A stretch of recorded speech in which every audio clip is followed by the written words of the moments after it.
Josh and Isi here once again with another quality video. As you can tell from the title, we are back with another Therapy Thursday. Long time. I genuinely can't remember the last time we've done one. Have we done one here? I don't know. I don't know. I think we may have done one here. Okay. But other than that, I don't know. What's back? We're back! We are back with another Therapy Thursday. We know you guys have been asking for some relationship advice, so we were like, you know what? Why not give them a little bit of what they asking for? Right. You guys love us, so we love you back. We went on Instagram stories the other day and asked a lot of you guys to submit DMs via Josh and Isi some relationship scenarios that you wanted advice on. So we're going to go ahead and hop into this. Before we get into this, we have a disclaimer. We are not licensed therapists. We are just two individuals in love, and we sometimes want to help you guys out and give our 2 cents. Based off our life experiences and observations. You can take it with a grain of salt. You can leave it right where it's at. Period. Whichever one you want. So, first one. My ex and I are now attending university in different states. He's 27 and I'm 21. We spent 2 years together in one of the most open and loving relationships, both romantically and friendship-wise. We tried going in as friends, then a relationship again once school started, but since we prepared months in advance to split before school, the bounce back to being in a relationship mode just didn't work. How do I mourn this? I'm thankful for the time, lessons, and memories. I'm just not used to him not being in my everyday. I feel like I've lost my best friend in support structure. That one's hard, honestly. I don't think that they have to stop communicating with each other, though, entirely. I don't think it's a matter of that. I think she's just trying to figure out how does she mourn the loss of that relationship. It's just that you gotta go through the pain, to be honest. There's no way around it. Like, there's really no easy way to mourn anything, any kind of hardship in life. Like, the point of it is it's hard. And healing only starts when you recognize the fact that you need to mourn. I think you're already on the right path. I know it's not the easiest, but what I will say is, instead of just always sad, eating ice cream, watching Netflix, start doing stuff for yourself. Start investing that time that you used to spend with him and talk to him for yourself. A lot of you guys might follow my channel. I've been deep into self-care lately and I've been loving it.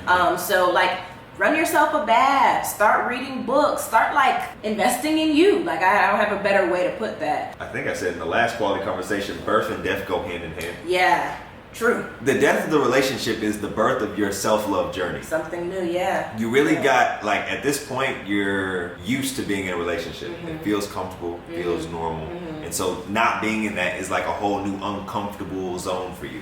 Life's all about that. When you're in uncomfortable positions, that's usually when you're growing the most. Yeah. So during this phase, the best way to get over the relationship is to get into yourself. At 21, oh my gosh, girl, you're just about to start evolving and figuring yourself out. You're about to be on quite the journey that's scary sometimes and fun other times and exhilarating other times.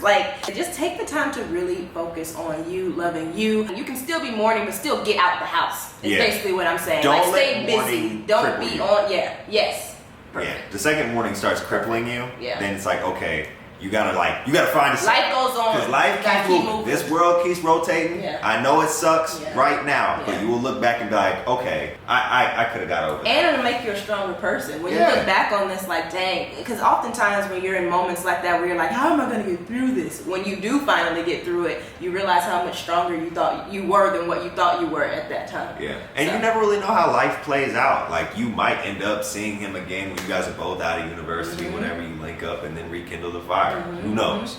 But for now, learn to love yourself. Alright, next one. My boyfriend and I are in a long distance relationship. I just recently found out that he cheated on me. He decided to tell me. A few days ago, they were chilling with his friends and a girl who liked him leaned in for a kiss. He too kissed back and then he pushed her away afterwards and told her that he couldn't continue. He told me it was a moment of weakness and I forgave him, but I can't get that image out my head of him kissing another girl. I even wonder if I wasn't pretty enough if I wasn't pretty enough, and I do have body insecurities, so all of my emotions are on high. He said it will never happen again, so I stayed. I don't know what to do to forget and not blame myself, even though he said it's not my fault and hates himself for doing it. What do you think on this? Please help. For one, I already know. Don't blame yourself Never. for a man being like most men. Never. Okay. Like that, it happens to a lot of women, and the first thing I know any woman wants to do is like, blame self. Don't blame yourself. It's not your fault. It's all that person, literally. Like, it doesn't matter. And I honestly love the quote. It kind of sucks, but like when people are like, Beyonce has got cheated on, like the most beautiful women, so to speak, in the world still get cheated on. It has nothing to do with looks. It has nothing to do with your body. It's that other person's own internal battles that they're dealing with, their weaknesses, so to speak.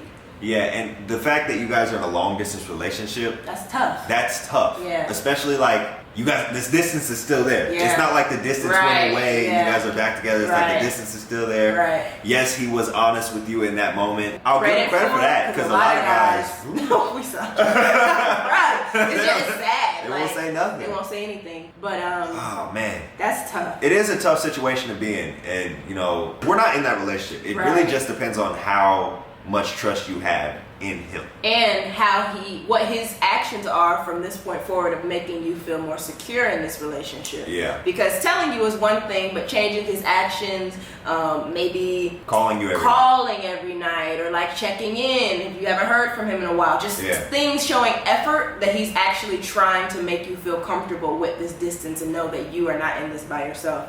I think that's important. Yeah, that's definitely important. Yeah. In all honesty, you could try and keep it a whole buck with him and be like, look, is the distance what's hindering us? Is it the fact that I'm not close by? Let's have an honest conversation. Yeah. If you feel like the distance is hurting us, please do not drag me along for this. Please just keep it 100 with me. We can try this again when we're not as far apart. Right. But yeah, at that point, it's just up to you whether or not you want to trust him again. Yeah. Therapy Thursday. I want to start dating again, but I am nervous because I am scared that I wouldn't be sure if I actually like the person before we date. So we will break up and it would be a waste of effort. How do you know when you like someone for who they are and not just because they're attractive and tall? I'm 18 and so is he, and he just started first year and I just started second. So I'm nervous that even if we do date, we will have so many stressors that the relationship might not even work. The way you know you like somebody, not based off their looks, is if you can find something outside of the physical.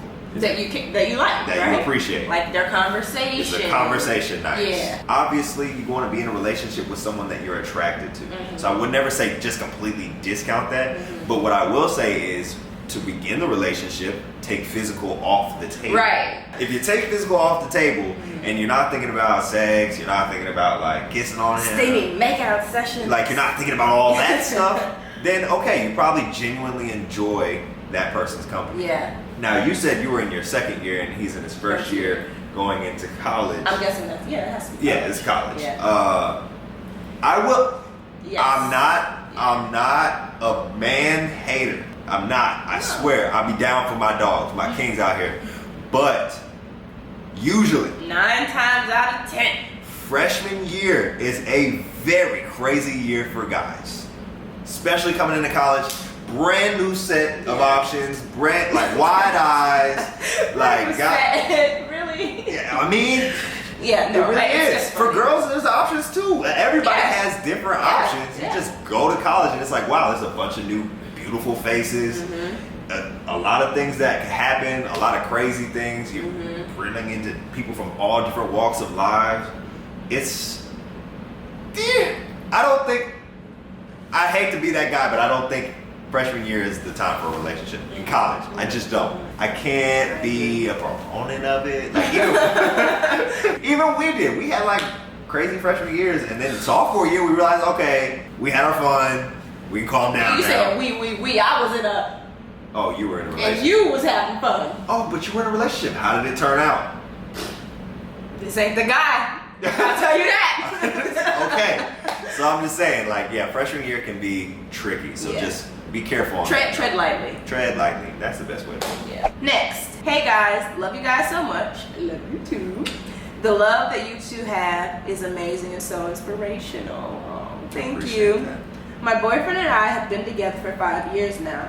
We are happy and overall everything is going well. My boyfriend had an abusive past. His dad left him at a young age and his mom and stepdad were very abusive on every sense possible. He had a very traumatic childhood and every time I hear one of his many stories, I cry. He is such a great person, super kind-hearted and almost too perfect. I want him to be the man I spend the rest of my life with, for him to be the father of my kids. But he says he's scared of having kids and being a father because he doesn't think he'll be a great one. He sometimes cries when I tell him the ideas of names I want for our kids to have. He thinks just because of his past it will keep him from being a great father, which I know he will be. I have told him many times that he will be a great father, but it seems that won't work. How can I show him that he will be a great father, that his past doesn't have to define his future? You know, I think especially as black men, we have to take time to realize that like the past is gonna hold a lot of trauma. We're not that far removed from slavery, civil rights movements. There's a lot of trauma in the black community. Generational trauma that we're going to have to recognize, unlearn, and improve. I'm going through it personally myself. What traits are, non-toxic versus toxic? What things do I want to teach my son growing up about the world? What things do I think that I should have been taught that I wasn't? But the one good that you can take out of your past is that you know what not to do.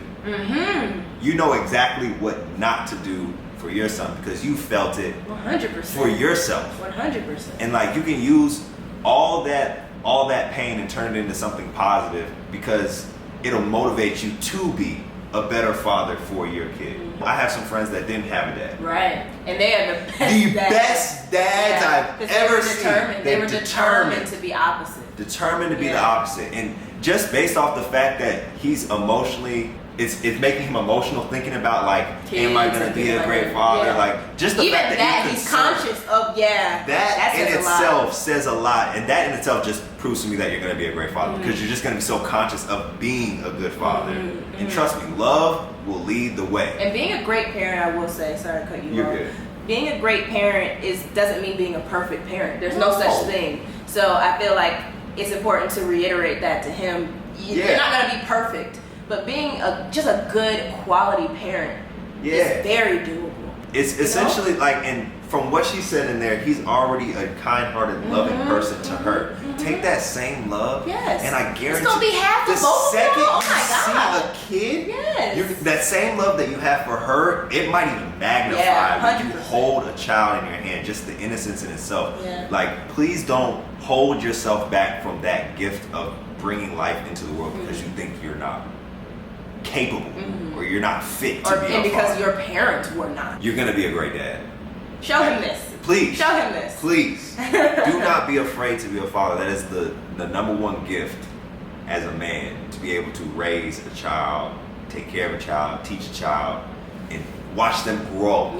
I haven't even had a kid yet. I'm super excited. Super excited. Am I nervous? Hell yeah. Do I think I'm gonna be perfect? Hell no. But I'm so ready to try because that's like, honestly, it feels like a higher purpose. It feels like one of those higher purpose things. Please do not worry because of your past. If anything, your past gave you a blueprint of what not to do.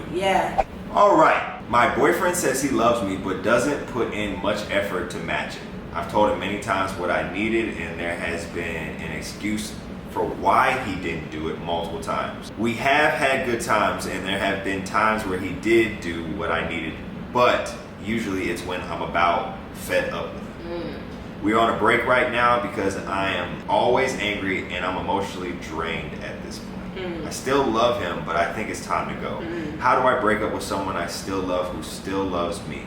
P.S. He's cheated in the past by flirting over DMs and there's trust issues in the relationship too. Big reason why I think it's over. It should be. It should be. But still, nevertheless, continued. I have a guy best friend just like Josh. Oh, it's continued. Yeah, it's continued. Oh, my bad. I thought we were done. Okay, my bad. I have a guy best friend just like Josh. Was your best friend before y'all got together. We met 2 years ago and it has been platonic. We've talked to each other through breakups, depression, family issues, investment ideas, career journeys.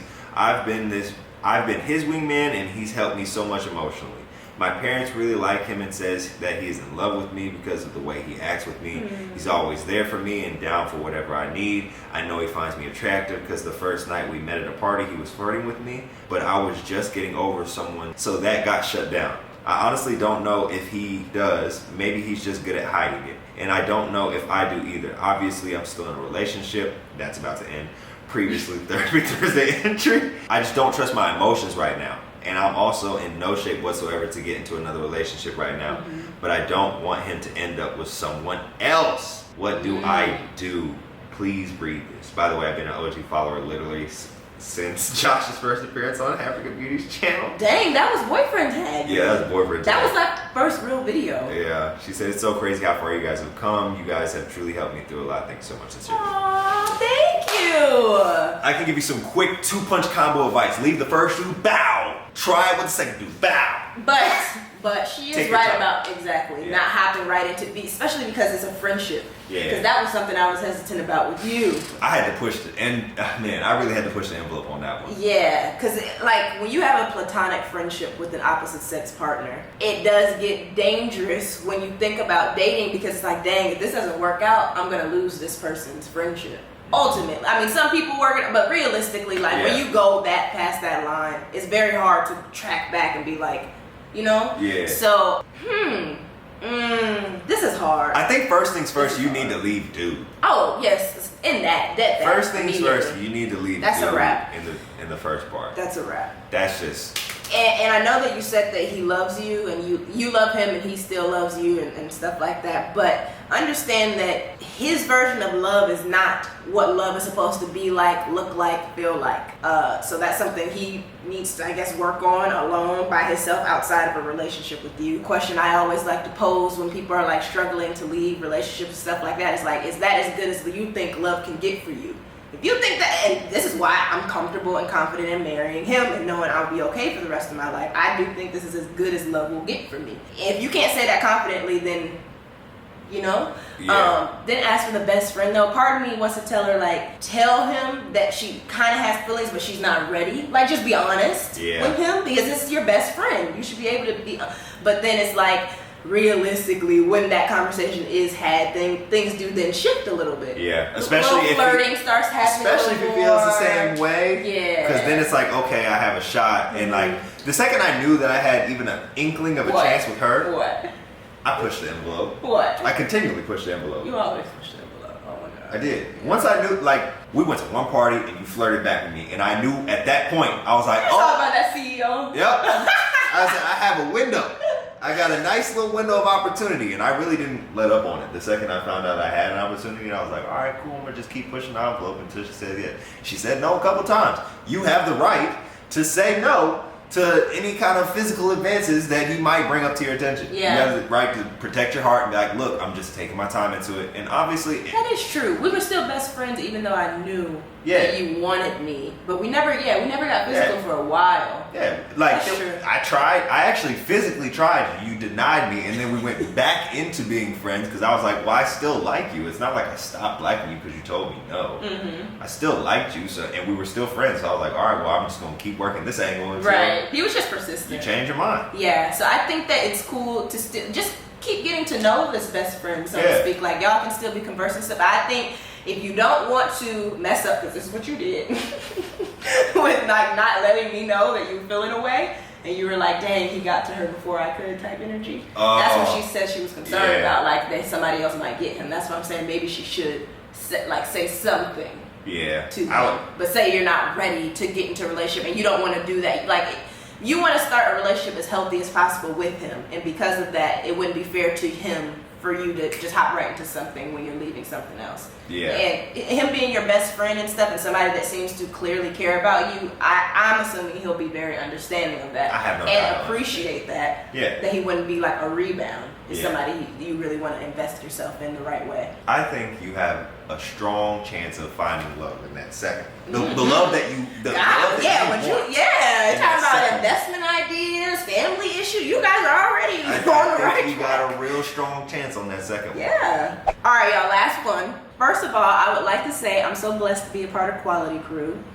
And I've grown and learned a lot of things that parents or elderly people usually don't talk about. We appreciate that. We're blessed to have you a part of Quality Crew. All of you guys that are Glad watching. we can add some value Feeling is to your mutual. So my boyfriend and I have been dating for 9 months now, and it's been the best months of my life. He treats me well, and he loves me very much. He's been talking about having children. By the way, I'm 21, college student. He's 22, college student, and works. but I have told him that I'm not ready for that kind of responsibility. I want to enjoy my 20s, focus on college first, get a job, be financially stable, become an independent woman. She is speaking my language. Independent woman, then everything else will fall into its place. But he keeps insisting that his grandma wants grandchildren and wants to follow the same pattern as his parents. How do I respectfully explain to him that I don't want children in detail? It's kind of sad she even has to go into detail. I feel like what she just said, I can easily understand why. I can get that. At some point, you have to come to the realization that, you know, parts of your life you're gonna have to be selfish with. Yeah, 100%. Yeah, I don't think you should live your life for your parents. You damn sure shouldn't be living it for somebody else's parents. You guys are gonna be the one taking care of that kid. 21 and 22 are so young. You have a lot of life ahead of you. And you know what? I've heard something similar to that. I'm not sure what her nationality is and stuff, but there's a lot of cultures that are used to having babies early, and then that expectation trickles as like the kid, you know? Yeah. And I can see how that can be difficult, but I think it's just important to reiterate to your boyfriend. And that's the thing, that's your boyfriend.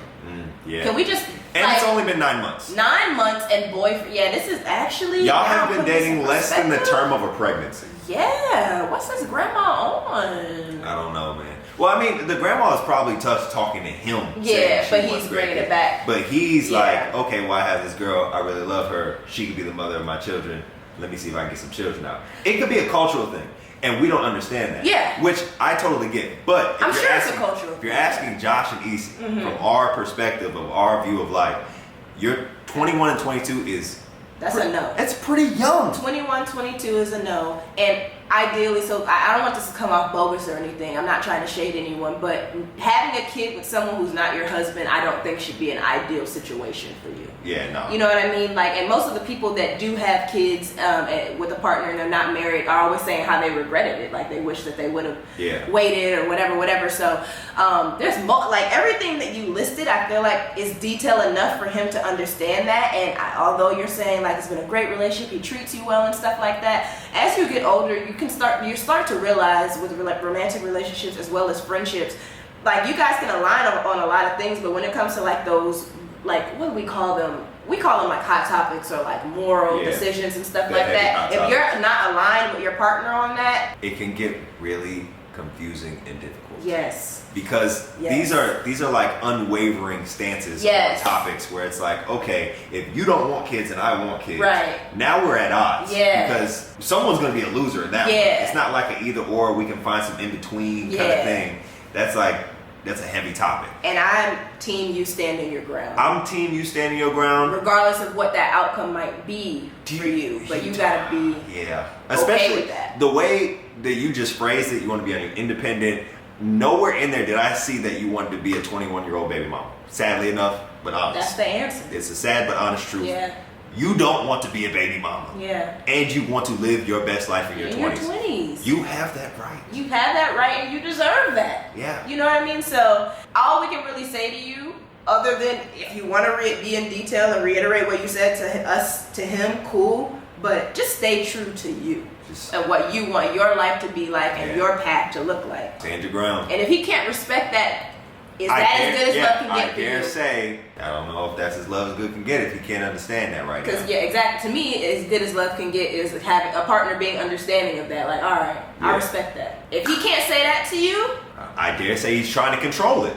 And that's a red flag in itself. Yeah. I also would say too, you need way more than 9 months to decide if you should have a kid with someone anyway. Although you're not interested in that, I'm just saying like that's not even a good combination. Y'all haven't even touched the year mark and he's talking about kids. No. I don't fully get that one. That is all we have for you guys. Hopefully this information helps you guys in some way, shape, or form, add some value to you guys' life. Obviously, again, we're not professionals. We're just two people with opinions, and we're trying to give you guys as best advice as we can. You can take it with a grain of salt, or you can leave it behind. But if you guys have any like helpful advice for some of these scenarios, entries, whatever.